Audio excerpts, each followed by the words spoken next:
The Last Night of the World by Ray Bradbury. What would you do if you knew that this was the last night of the world? What would I do? You mean seriously? Yes, seriously. I don't know, I hadn't thought. He poured some coffee. In the background, the two girls were playing blocks on the parlor rug in the light of the green hurricane lamps. There was an easy, clean aroma of the brewed coffee in the evening air. Well, better start thinking about it, he said. You don't mean... He nodded. A war? He shook his head. Not the hydrogen or atom bomb. No. Or germ warfare? None of those at all, he said, stirring his coffee slowly. But just, let's say, the closing of a book. I don't think I understand. No, nor do I, really. It's just a feeling. Sometimes it frightens me. Sometimes I'm not frightened at all, but at peace. He glanced in at the girls and their yellow hair shining in the lamplight. I didn't say anything to you. First happened about 4 nights ago. What? A dream I had. A dream that it was all going to be over, and a voice said it was. Not any kind of voice I can remember, but a voice anyway. And it said things would stop here on Earth. I didn't think too much about it the next day.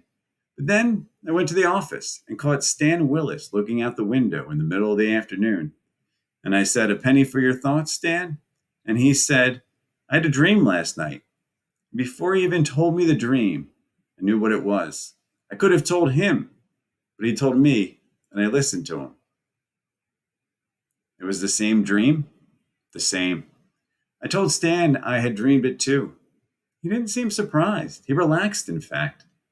Then we started walking through the office for the hell of it. It wasn't planned. We didn't say, let's walk around.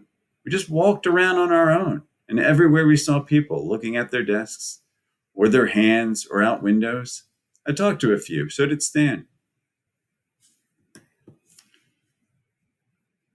And they all had dreamed? All of them. The same dream with no difference. Do you believe in it? Yes. I've never been more certain. And when will it stop? The world, I mean. Sometime during the night for us. And then as the night goes on around the world, that'll go too. It'll take 24 hours for it all to go. They sat a while, not touching their coffee. Then they lifted it slowly and drank, looking at each other. Do we deserve this? She said. It's not a matter of deserving. It's just that things didn't work out. I noticed you didn't even argue about this. Why not? I guess I have a reason, she said. Same one everyone at the office had? She nodded slowly. I didn't want to say anything. It happened last night, and the women on the block talked about it among themselves today. They dreamed. I thought it was only a coincidence. She picked up the evening paper. There's nothing in the paper about it. Everyone knows, so there's no need. He sat back in his chair watching her. Are you afraid? No. I always thought I would be, but I'm not. Where's that spirit called self-preservation they talk so much about? I don't know. You don't get too excited when you feel things are logical. This is logical. Nothing else but this could have happened from the way we've lived. We haven't been too bad, have we? No, nor enormously good. I suppose that's the trouble. We haven't been very much of anything except us, while a big part of the world was busy being lots of quite awful things. The girls were laughing in the parlor. I always thought people would be screaming in the streets at a time like this. I guess not. You don't scream about the real thing. Do you know, I won't miss anything but you and the girls. I never liked cities or my work or anything except you. 3. I won't miss a thing except perhaps the change in the weather and a glass of ice water when it's hot, and I might miss sleeping. How can we sit here and talk like this? Because there's nothing else to do. That's it, of course, for if there were, we'd be doing it. Suppose this is the first time in the history of the world that everyone has known just what they were going to do during the night. I wonder what everyone else will do now this evening, the next few hours. Go to a show, listen to the radio, watch television, play cards, put the children to bed, go to bed themselves, like always?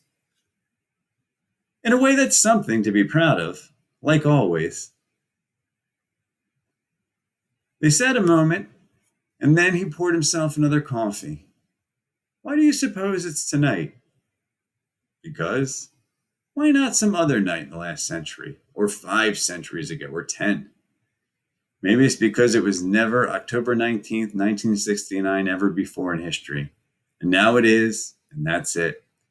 Because it's the year when things are as they are all over the world, and that's why it's the end. There are bombers on their schedules both ways across the ocean tonight that'll never see land. That's part of the reason why. Well, he said, getting up, what shall it be? Wash the dishes? They washed the dishes and stacked them away with special neatness. At 8:30, the girls were put to bed and kissed goodnight, and the little lights by their beds turned on, and the door left open just a trifle. I wonder, said the husband, coming from the bedroom and glancing back, standing there with his pipe for a moment. What? If the door will be shut all the way, or if it'll be left just a little ajar so some light comes in. I wonder if the children know. No, of course not. They sat and read the papers and talked and listened to some radio music and then sat together by the fireplace watching the charcoal embers as the clock struck 10:30 and 11 and 11:30. They thought of all the other people in the world who had spent their evening, each in his own special way. Well, he said at last. He kissed his wife for a long time. We've been good for each other anyway. You want to cry? He asked. I don't think so. They moved through the house and turned up the lights and went into the bedroom and stood in the night cool darkness undressing and pushing back the covers. The sheets are so clean and nice. I'm tired. We're all tired. They got into bed and lay back. Just a moment, she said. He heard her get out of bed and go into the kitchen. A moment later, she returned. I left the water running in the sink, she said. Something about this was so very funny that he had to laugh. She laughed with him, knowing what it was that she had done that was funny. They stopped laughing at last and lay in their cool night bed, their hands clasped, their heads together. Good night, he said after a moment. Good night, she said.